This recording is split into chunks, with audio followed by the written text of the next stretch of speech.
Hi, I'm Dorothy Godin, broker through Max Crown Realty, and welcome to Thursday Thoughts. Here we are, middle of November. The market is very typical. It's usually slows down a little bit, but year to date, we're about the same as last year. Average sale price is hovering around that 525, 527. So I wanted to talk a little bit about multiple offers. So I was in a situation last week where a property was in a great location and priced very aggressively, and we got 6 offers. And it was very interesting to look at the offers to see what was important to my clients.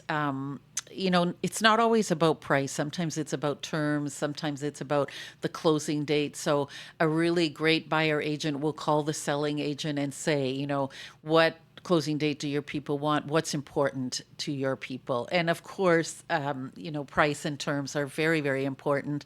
Everyone loves a cash offer as a seller, but that doesn't always happen.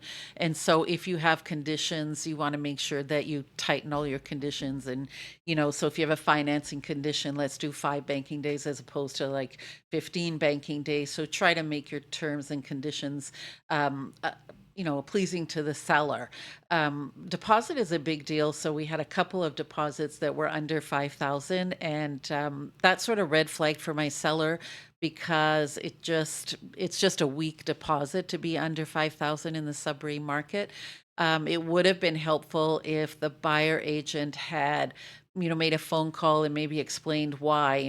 It could be that the people are well qualified, but they just have their money tied up for a while. So 5,000 is not convenient for them, but 2,500 is. If we had that story and that background, it might have made a difference in the seller's response. Definitely, we're not seeing as many multiple offers for sure. I think so far this month, about 40% are selling at or above, and it's usually that under 500 market where we're seeing multiple offers.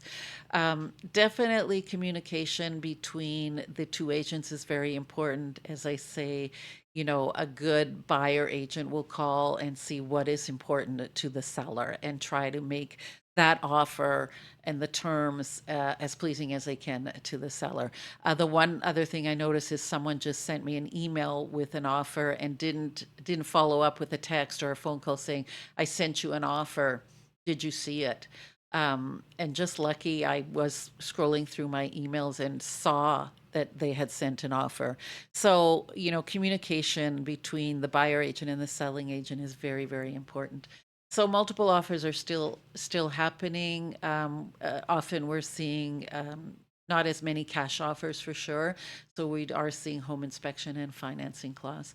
But just, I think the bottom line is using a sales rep who's experienced and knowledgeable in trying to put together the best offer that you can if you're in a multiple situation.